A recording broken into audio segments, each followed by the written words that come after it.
3, 2, 1... Et salut tout le monde, comment allez-vous? Aujourd'hui, vous avez l'habitude, le samedi c'est un peu la coutume, je vais parler d'actualité en mode coast to coast.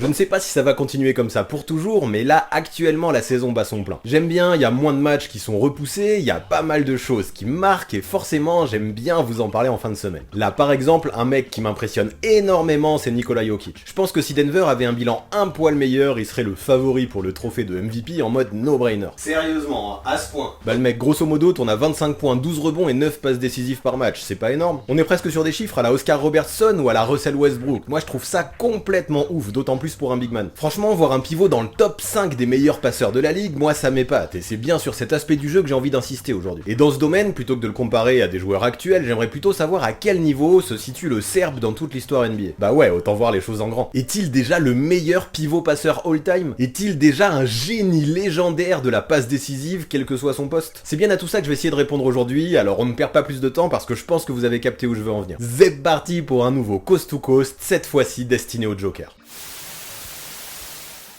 Aujourd'hui, une fois n'est pas coutume, avant d'évoquer Jokic, j'aimerais pouvoir parler d'autres noms. Ouais, ma première question, rappelez-vous, c'était de savoir s'il était le meilleur pivot passeur all-time. Du coup, j'aimerais évoquer le passing game de 10 postes 5 qui me semble légitime dans la discussion. En gros, tu vas nous faire la liste des 10 meilleurs pivots passeurs de toute l'histoire, c'est ça? Oui et non, aujourd'hui on n'est pas dans un overtime et je ne vais pas élaborer un top avec mes étoiles, mes critères et tout ça. D'ailleurs, dites-moi tout de suite en commentaire si ça vous intéresserait que je m'occupe de ça un jour. Mais là, aujourd'hui, ce n'est pas le sujet, et à partir de maintenant, je vais donner 10 noms de pivots qui sont ou ont été d'excellents passeurs dans leur carrière. Pas d'hierarchie entre eux d'ailleurs, sachez-le, ils seront tout simplement classés dans l'ordre alphabétique. Et vu qu'aujourd'hui j'essaye de ne pas faire trop de blabla, je me lance direct dans ma liste. Le premier que je veux évoquer, c'est Alvan Adams, qui a fait toute sa carrière aux Suns dans les années 70 et 80. En fait, ce mec est méconnu et c'est bien dommage, il fait partie des gars qui selon moi sont bien trop souvent sous-cotés. Par exemple, saviez-vous que lors de sa saison rookie, c'était lui qui faisait le plus de passes de toute la team de Phoenix? Pour un pivot, c'était ouf, le mec, avec Paul Westphal, rip à lui d'ailleurs, a mené les Suns en finale NBA dès sa première saison, grâce notamment à son altruisme. Il était un super créateur, très polyvalent, qui pouvait mettre des points, prendre des rebonds et tourner à plus de 4 caviars par match. Le pivot était très mobile, était capable de courir en contre-attaque et surtout de lever la tête pour trouver ses coéquipiers. Rien que pour ça, il mérite selon moi d'être dans la discussion. Vient maintenant Wilt Chamberlain, qui lui est un tout autre genre d'animal. Le pivot a purement et simplement dominé son époque dans toutes les catégories statistiques. Si ses qualités au point et au rebond ne sont plus à démontrer, ses qualités à la passe, elles sont plus souvent oubliées. Pourtant, le Big Dipper dans les 60s a réalisé 2 saisons consécutives autour des 8 caviars par match, terminant même meilleur passeur de toute la NBA lors de la saison 1967-1968. Lui, c'est assez exceptionnel car il n'a pas été un passeur toute sa vie. Agacé d'être considéré comme un joueur individualiste qui ne pensait qu'à ses stats et peiné à remporter un titre, Wilt a voulu faire mentir tous ses détracteurs. Et vu qu'il ne fait pas les choses à moitié, il a tout simplement dominé la ligue dans le secteur des passes décisives. Mieux encore, lors des playoffs 1967, il tourne à 9 caviars par match et remporte son premier titre NBA à l'occasion. Comme quoi, jouer avec les autres, ça peut mener à la victoire. Quand je vois que Chamberlain a même fait une pointe à 19 passes contre les Royals d'Oscar Robertson, je me dis qu'il avait quand même un certain talent dans le domaine. En fait, il profitait des prises à 2, à 3, à 4 pour trouver des gars comme Al Greer qui se retrouvaient alors esselés. Maintenant soyons francs, j'ai quand même du mal à considérer le pivot comme un pur passeur même s'il a prouvé qu'il pouvait l'être. Le mec dominait tellement de jeux que tous les ballons en attaque passaient par lui, et il l'a montré, le ballon il en faisait ce qu'il voulait. Poursuivons avec Vlade Divac qui, disons-le franchement, avait de l'or dans les mains. Let's fit this gold bar to the shredder. Alors c'est sûr que si l'on regarde les chiffres au premier abord, ce n'est pas fou. Pourtant, quelle vision de jeu le Yougoslave possédait. Dans l'attaque des Kings des années 2000, le jeu de passe des intérieurs était l'une des clés essentielles du jeu offensif de Rick Adelman. Avec Divac et Weber dans la peinture, la balle pouvait descendre puis repartir à toute vitesse sur des gars comme Mike Bibby ou Peja Stojakovic. Ne le cachons pas, c'était assez magique de voir comment ça circulait. Facilitateur de haut vol, capable de lâcher des passes dans toutes les positions, dans toutes les directions, de toutes les façons et sans même réfléchir, Divac fait partie pour moi de ceux qui doivent absolument appartenir à cette liste. Son sens de l'anticipation était juste dingue et pour ça, gros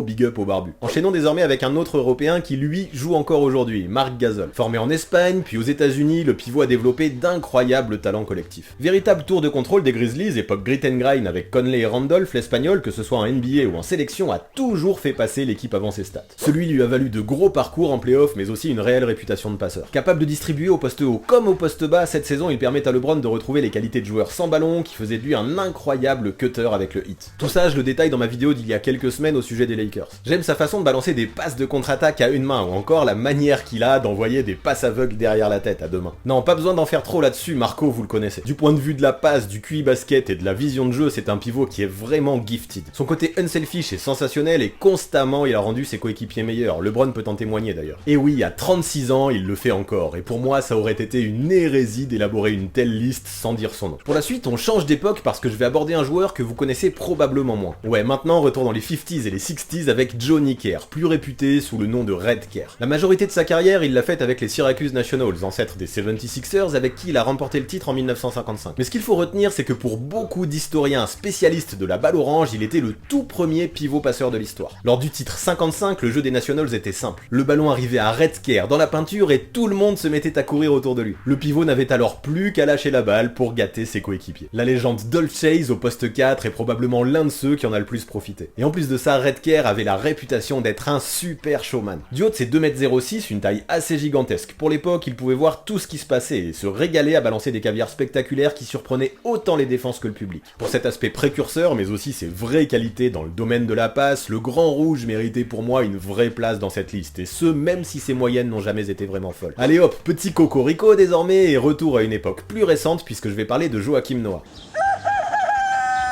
Si l'intérieur a subi pas mal de critiques, notamment au sujet de son tir, celles qui concernent son niveau plus global sont pour moi complètement imméritées. L'ancien de Florida sait faire beaucoup de choses sur un terrain, en défense comme dans la circulation de balles. Faut dire qu'à la fac, son duo dans la peinture avec Al Horford était plutôt impressionnant au niveau du QI basket. Mais ce n'est pas tout, avoir pu tourner à plus de 4 passes décisives par match à Chicago entre 2012 et 2015, c'est quand même quelque chose de grand pour un big man de 2,11 m. Avec lui, pas de chichi, pas trop de confetti, ni de paillettes, mais une vraie efficacité. Bien sûr qu'il n'est pas le meilleur scoreur du monde, mais dans une telle vidéo, on s'en fout, non? À ses côtés, Jukes a toujours eu des gars qui savaient mettre la balle dans le panier, et dans son rôle de point center, il avait les capacités largement suffisantes pour s'éclater. Puis quand je repense à Noah, j'ai une image constante qui me vient en tête. Celle où je le vois recevoir la balle poste haut, la gardant en l'air, attendant un cut pour la balancer sèchement ou même à terre, pile dans la course de ses potes. Ça peut paraître basique comme ça, mais tous les pivots n'ont clairement pas ces fondamentaux. Quand Derrick Rose était blessé, c'était même Jukes le principal créateur de l'équipe en tête de raquette. Cette faculté lui permettait de ne pas être qu'un pivot défensif, lui qui pourtant excellait dans le domaine. Maintenant, c'est vrai qu'en dehors de ce prime qui a duré environ 3 ans, Noah n'a pas non plus excellé toute sa carrière dans le secteur de la passe. Voilà pourquoi ses chiffres en carrière sont plutôt bas en fait. Mais lorsqu'il était à son pic, Jojo était un excellent passeur, et please ne doutez pas là-dessus. Mais bref, passons à la suite et je me rends compte que mon ordre alphabétique me fait faire des allers-retours assez impressionnants avec le passé. Et ouais, désormais, retour à l'époque de Red Kerr et de Wilt Chamberlain, puisque je vais évoquer Bill Russell. Lui c'est pareil, comme certains que j'ai cités jusque-là, ce n'est pas à la passe que l'on pense en premier lorsqu'on se rappelle de lui. Défenseur et rebondeur intraitable, ses qualités principales étaient ailleurs. Pourtant, en attaque, on l'oublie souvent, Bill était la clé de voûte des Boston Celtics. Et pour ceux qui en douteraient, jetez-vous sur l'autobiographie de John Havlicek qui aborde le sujet en détail. En fait, à l'époque, c'est vrai, Bill Russell n'a jamais été un scoreur. Jamais il n'a atteint ou dépassé les 19 points de moyenne par match sur une saison. C'est faible pour une telle légende. Mais s'il ne l'a pas fait, croyez-le, ce n'est pas parce qu'il n'en avait pas les capacités. Comme le répète Havlicek, en fait, c'est juste parce que l'attaque de Red Auerbach ne reposait pas du tout sur les individualités. À la manière de Red Kerr, Russell était une vraie tour de contrôle qui pouvait réellement anticiper les courses de ses gars. Tous les ballons passaient d'abord par lui, et sur demi-terrain, d'autant plus après la retraite de Bob Cousy en 1963, c'est lui qui trouvait les coéquipiers capables de prendre leurs défenseurs de vitesse. Chez les Celtics des années 50 et 60, il n'y avait pas vraiment de joueurs de 1 contre 1. Par contre, tous savaient très bien se déplacer sans le ballon. En fait, toute l'attaque des Seas reposait sur la faculté de Russell à donner la balle à ses potes en squattant le poste bas. Croyez-le ou non, faire une saison à quasiment 6 passes par match pour un pivot, d'autant plus à cette époque-là, ça vaut son pesant d'or.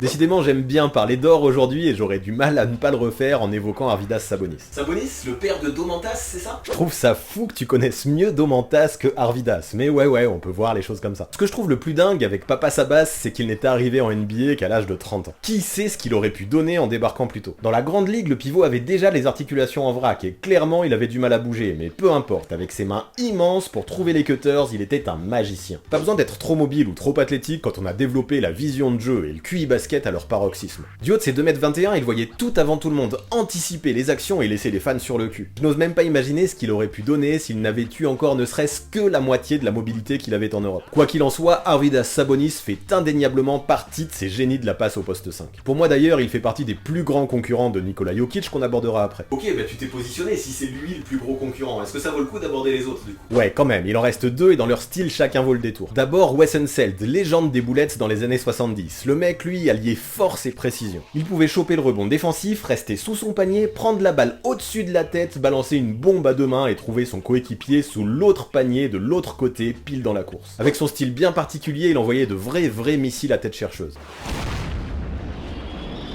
Unseld avait la réputation d'être un grand partageur, cherchant constamment à trouver ses potes avant de shooter. Et le mieux avec ça, c'est que plus sa carrière avançait, plus cet instinct se développait. S'il a fait en carrière 8 saisons à 4 passes ou plus, ses chiffres sont limite trompeurs et auraient mérité d'être plus hauts. Ouais, Unseld était le pro pour créer l'action avant l'action. Il était le roi pour la hockey assist, et ça a de la valeur. Je ne vous le répéterai jamais assez, mais tout ne peut pas se voir dans un box score. Enfin, last but not least, le baron rouge Bill Walton. Quel dommage lui que sa carrière ait été gâchée par les blessures. Lors des finales 1977, lorsqu'il était à son prime, le pivot a non seulement remporté le titre, non seulement été MVP des finales, mais en plus, en délivrant 31 caviars en 6 matchs dans la série face aux Sixers, il s'est même offert le luxe de terminer meilleur passeur de ses finales NBA. Quand il jouait, Walton dégageait quelque chose de poétique, toujours à la recherche de l'action juste. À la manière d'un Wes Unseld, il pouvait lancer des contre-attaques, mais ça ne s'arrête pas là. Sur demi-terrain, comme d'autres qu'on a évoqués, il avait également la capacité d'être une vraie tour de contrôle poste bas. Vraiment, il était polyvalent et il excellait dans son jeu de passe. Puis ce que j'apprécie encore plus chez lui, en regardant les images d'archives, c'est le plaisir qu'il semblait prendre à faire briller ses potes. Ouais, vraiment impossible de faire quelque chose sur les pivots passeurs sans évoquer Bill Walton. Ok, on arrive au bout, et si je comprends bien, il y en a quand même eu quelques-uns dans l'histoire des pivots passeurs. Mais maintenant, parle-moi de Jokic, où est-ce qu'il se classe là-dedans, parmi eux? Yes, parlons du Joker, l'heure a enfin sonné.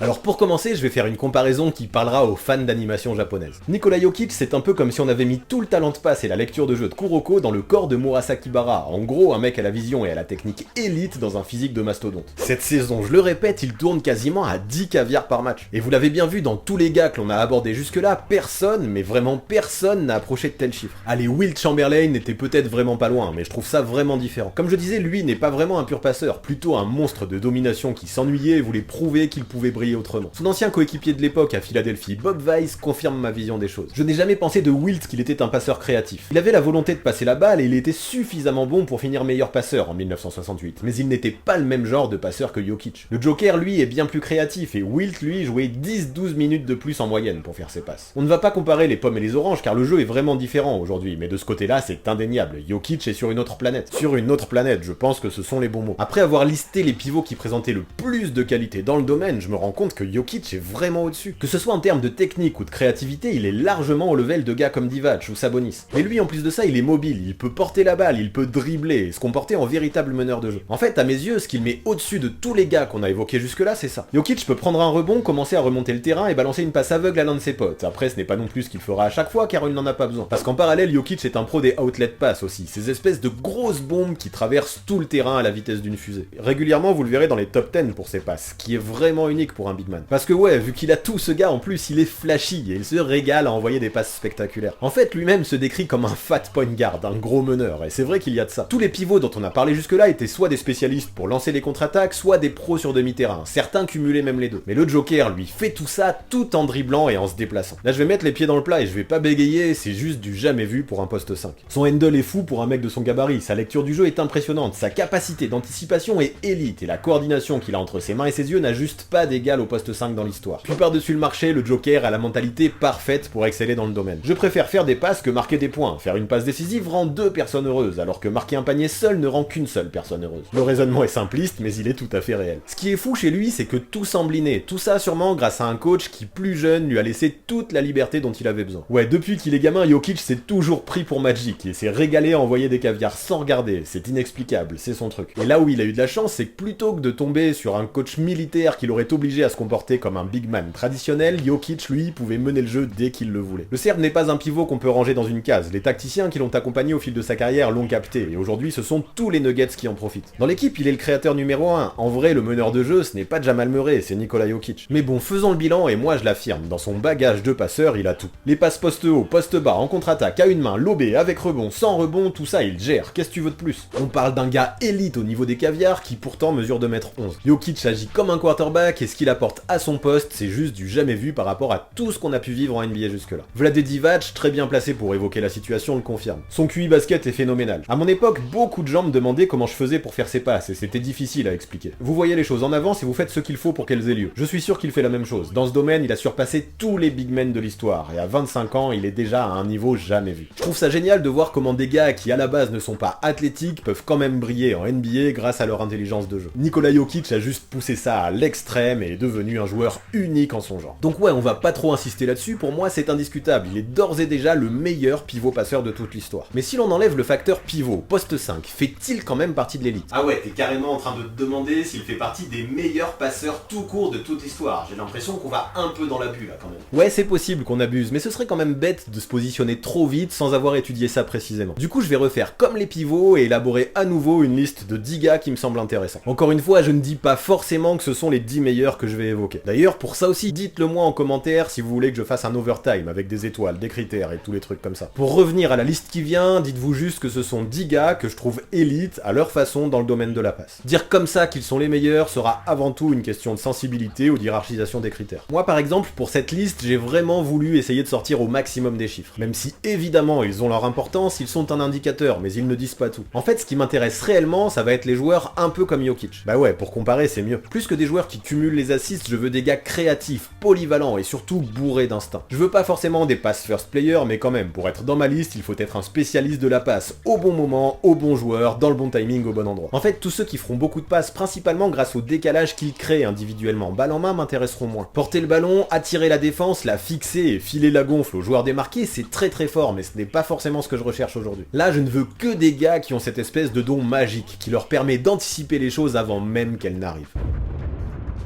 Pour résumer, voilà ce que je veux mettre en valeur à partir de maintenant dans cette vidéo. Ouais, c'est bon, on a capté, ce n'est pas un classement, c'est juste une liste de joueurs que tu vas utiliser pour situer Nikola Jokic. Ah, j'aime quand tu comprends les choses, et vu que tu les résumes de façon bien plus concise que moi, j'enchaîne directement avec ma liste qui commence avec Larry Bird. Le triple MVP, même si l'on parle plus souvent de ses talents de shooter, était un vrai scientifique de la passe décisive. Son toucher exceptionnel lui permettait d'envoyer de réels rayons laser à ses potes. Et ça, croyez-moi, pas mal de joueurs des Celtics dans les années 80 en ont profité. Alors ok, le fait qu'il ne faisait que 6 passes en moyenne par match pendant sa carrière pourrait ne pas vous impressionner, mais pour un gars qui n'était pas le premier ball handler de sa team, c'est juste huge en fait. À mon sens, Larry Legend, par son altruisme, fait vraiment partie de ces joueurs qui ont développé la position de point forward en NBA. Et Dieu sait qu'elle est importante aujourd'hui. Parmi les gars qui ne sont pas des meneurs, il fait juste partie des tout meilleurs passeurs all-time. Rien que pour ça, je pense, il mérite d'apparaître dans ma liste des élites. Maintenant, un autre Celtic en la personne de Bob Cousy, même si c'était une autre époque. Quand l'on regarde ces vidéos d'archives, on a vraiment l'impression d'être dans un autre temps, puis c'est le cas d'ailleurs. Le voir dribbler à ras du sol en slalomant à travers les défenseurs a un côté magique. Son surnom Houdini n'était clairement pas volé, et évidemment il ne le doit pas qu'à ses dribbles. Le voir balancer des no-look pass à une main avec rebond était juste un truc insane pour l'époque. Cette dextérité et cette précision ont fait de lui l'un des meilleurs meneurs all-time, et on comprend pourquoi. Le point guard pouvait mener les contre-attaques en allant plus vite que tout le monde, puis délivrer un caviar en un éclair, et je pense qu'il est l'un des tout meilleurs playmakers de l'histoire. Puis si les chiffres ne vous impressionnent pas tant que ça, dites-vous qu'il a quand même terminé meilleur passeur de la ligue pendant 8 saisons consécutives.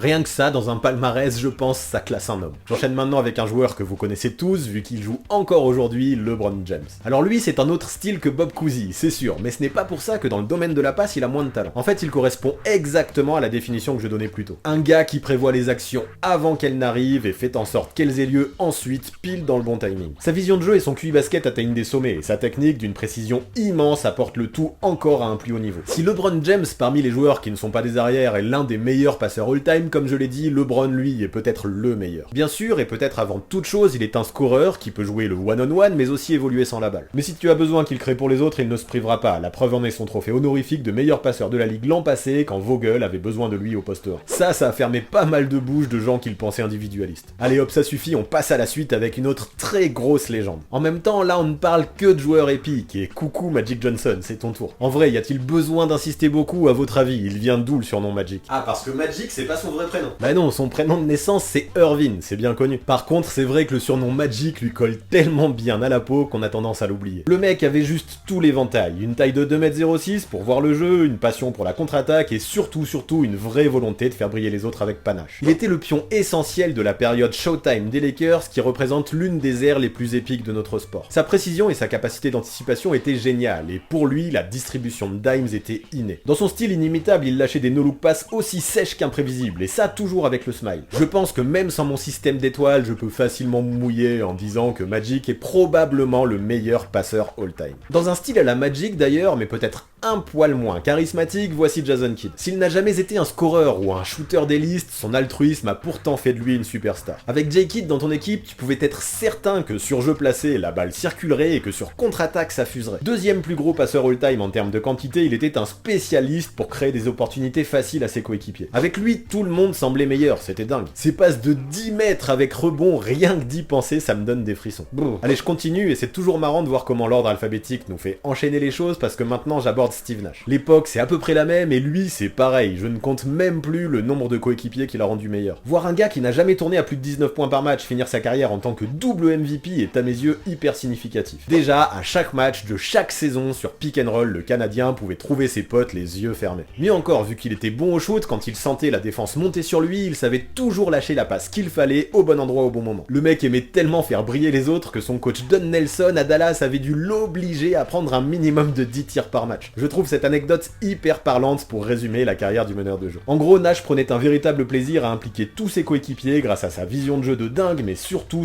il faisait tout ça sur un tempo hyper élevé. Pour ça, chapeau bas au Canadien qui définitivement, je pense, fait partie de l'élite des passeurs. Pour la suite, je le disais tout à l'heure, je tiens à varier les profils. Puis vu que le but est de comparer Nikola Jokic, je ne veux pas lister non plus que des meneurs de jeu. Voici pourquoi désormais je tiens à parler de Scottie Pippen. Je ne vais pas en faire des caisses concernant ce joueur, mais clairement, son talent à la passe était fou. Sans être le porteur de balle numéro 1, il pouvait courir, mener une contre-attaque et lâcher la gonfle super précisément aux joueurs démarqués. Puis il n'était pas qu'un passeur de transition, sur jeu placé c'était la même. Il était un immense facilitateur, capable en un instant, en un simple coup d'œil, de lâcher la passe parfaite, en mode rayon laser. Grâce à sa vision de jeu notamment, il était peut-être l'une des clés de l'attaque en triangle de Tex Winter et Phil Jackson dans les 90s. Et forcément, quand l'on atteint ce rôle dans l'une des équipes qui a le plus marqué l'histoire, on apparaît dans ma liste. La suite avec Oscar Robertson, que malheureusement je n'ai pas eu trop l'occasion de voir jouer. Parce que tous les autres, tu les as vus, me la fais pas, moi. Je sais que t'es vieux, mais peut-être pas tant que ça. Évidemment, mais parmi ceux que j'ai listés, il est peut-être celui pour qui la vision que j'ai par rapport à son profil est la plus floue. Avec ce que j'ai lu ou ce que j'ai vu, je pense que des gars comme Bob Cousy ou Red Scare, j'arrive à avoir une vision assez précise de ce qu'il faisait avec un ballon sur le terrain. Le bigot, à part dire qu'il était ultra polyvalent, je dois dire que j'ai un peu plus de mal à le définir. Et pourtant, malgré ses incertitudes, je le mets dans ma liste. Faut dire que le gars était si complet aussi. Premier joueur de l'histoire à terminer une saison sur un triple-double de moyenne, il a aussi terminé 6 fois meilleur passeur de la ligue. Lâcher la balle, il ne l'a pas fait de manière unique comme ça sur une saison pour montrer qu'il savait le faire. Non, de ce que j'ai lu et même de ce que j'ai aperçu, ça faisait clairement partie de son ADN. Il était un incroyable playmaker qui a réussi à faire briller la légende qui est devenue Karim Abdul-Jabbar. Bon, après on ne va pas se mentir, le titre des Bucks en 1971 est immensément dû aux qualités au poste du pivot. Mais sans Oscar Robertson pour le servir, je ne suis pas vraiment sûr que l'homme aux goggles aurait atteint ce level. Allez, je n'en fais pas plus et j'enchaîne sur le suivant pour lequel je ne pense qu'on va pas débattre longtemps. On parle tout simplement du joueur qui, en carrière, a délivré le plus de passes décisives all-time. Ah, John Stockton, je l'attendais celui-là. Yep, et même si je disais que dans cette liste les chiffres ne faisaient pas tout, il est impossible de ne pas parler du meneur du Jazz. Avec son pote Karl Malone, il a fait du pick and roll une arme quasi inarrêtable, devenue une stratégie essentielle dans le jeu d'aujourd'hui. Ok, il n'était pas flashy comme Magic, ok, il n'était pas vif comme Steve Nash, mais on s'en fout en fait. Car dans la précision et la qualité d'exécution, il est vraiment très difficile de trouver un candidat mieux armé que John Stockton. Véritable stakhanoviste de la passe, il a permis à Karl Malone de devenir le deuxième meilleur scoreur all-time, rien que ça. Je pense que je ne me mouille pas beaucoup en affirmant que le mailman n'aurait pas atteint ce niveau sans son comparse. Le mec a terminé 9 fois au sommet de la NBA au niveau des passes et a réalisé des campagnes à plus de 14 caviars par match, c'est gueudin. Surtout à une époque où le rythme était clairement l'un des plus lents de l'histoire. Franchement, encore une fois, si je devais faire un overtime avec les étoiles, s'il y avait bien un mec qui pourrait défier Magic Johnson dans le classement des meilleurs passeurs all-time, à mon avis, ce serait John Stockton. Enfin, le dernier que je vais évoquer évoluait sensiblement à la même époque que Stock. Je vais parler de Zeke, Isaiah Thomas. Sa vitesse et son playmaking lui ont permis d'être un réel moteur dans l'équipe légendaire des Bad Boys de Détroit, double championne en 1989 et en 1990. Et lui, en vrai, dans sa façon de jouer, il avait un petit côté hypnotiseur. Par sa vitesse et sa créativité, balle en main, il endormait littéralement ses adversaires qui se retrouvaient perdus. Là, il n'avait plus qu'à balancer une flèche assassine à ses coéquipiers qui bénéficiaient alors de toutes les conditions idéales pour marquer facilement. Joueur déterminé mais aussi très partageur, le Babyface Assassin a lui aussi frôlé les 14 dimes de moyenne à une époque où le rythme était l'un des plus lents. C'est assez incroyable. Entre nous, il m'était impossible de faire une liste des 10 meilleurs passeurs élites sans au moins citer le meneur des Bad Boys. Ok, allez, c'est bon, on arrive à 10 et moi je veux une réponse. Tu penses vraiment que Nikola Jokic est fait du même bois que toutes ces légendes que tu viens de citer? J'avoue que c'est chaud vu le level de tous ces gars, et il est peut-être encore un peu tôt pour affirmer ça. ça. Autant j'adore Nikola Jokic et son jeu de passe, autant ça me paraît prématuré de le mettre dès aujourd'hui avec de tels monstres de la caviardisation. N'empêche que je pense qu'avec certains gars de la liste, il n'est pas forcément blasphématoire de le mettre dans la même discussion, ou pas loin. Isaiah Thomas d'ailleurs, que l'on vient d'évoquer, est assez clair à ce sujet. Avec sa technique et sa capacité à mener les contre-attaques suite à ses rebonds, je vois Jokic comme un meneur de 2m10. Je pense que Mike Malone l'utilise de la bonne manière, en faisant passer le jeu par lui et en donnant de la valeur à ses qualités d'arrière. Il ne le voit pas juste comme un 7-footer traditionnel, et sait utiliser sa vision de jeu et son talent. En vrai, je pense que le Joker est capable d'être un jour le meilleur passeur de la ligue, au vu de la façon dont les Nuggets jouent offensivement. Grâce à ses prises de décision et ses capacités de passe, tout en attaque part de lui à Denver. C'est lui qui décide qui va shooter, qui va scorer, il fait partie des meilleurs. Venant d'un gars comme Zeke, ses mots ont une vraie valeur, et à mon avis, il y a pas mal de réalité dans ce qu'il dit. Surtout que j'ai envie de dire que jusque-là, le Joker m'a semblé progresser chaque année dans le playmaking. En fait, ma vraie question, c'est de savoir jusqu'où il peut aller dans le domaine. Franchement, j'en sais rien, et j'ai l'impression que le ciel est la limite. Donc pour conclure, t'inquiète, je vais y répondre à mes interrogations. À mes yeux, Nikola Jokic est d'ores et déjà le meilleur passeur de l'histoire parmi les pivots, ça tu l'as compris. Mais à ce rythme, je pense que en fin de carrière, il fera également partie de tous ces génies all-time que l'on a évoqués juste avant. Voilà pour ce qui est du Joker, et de ses passes, voilà pour ce qui est de mon 41ème Coast to Coast. Vous en pensez quoi de votre côté? Vous pensez qu'il y a de meilleurs pivots que lui dans le passing game? Et est-ce que vous pensez qu'il fera partie de l'élite all-time en fin de carrière parmi les passeurs? Faites-moi tous vos retours en commentaire, ça m'intéresse grandement. Sinon, pour avoir une vision différente et complémentaire de l'actu NBA, vous le savez, c'est sur la chaîne YouTube de Basket Info que ça se passe. Récemment, on a sorti une petite story qui détaille la clause géniale qu'a pu négocier Michael Jordan dans son contrat rookie. Allez jeter un œil, ça vaut le détour. Pour débattre avec la commu et suivre tous mes projets au quotidien, vous connaissez, ça bouge pas, c'est sur Discord et sur Instagram que ça se passe, il y aura toutes les infos nécessaires en description. Et pour finir, vous connaissez les bails, on s'abonne à la chaîne, on active la cloche pour les notifications, on lâche un maximum de pouces bleus et on rédige ses meilleurs commentaires. Oh, ça, c'est beau. Et ouais, c'est comme ça qu'on référence. Puis si vous voulez aller au bout du soutien, vous pouvez même aller faire un tour sur mon Tipeee. Ça, c'est sacrément lourd et ça apporte une force indescriptible. Gros big up à vous, mais aussi à tous ceux qui sont restés à m'écouter jusque là, et surtout restez connectés pour les prochaines vidéos. À très vite.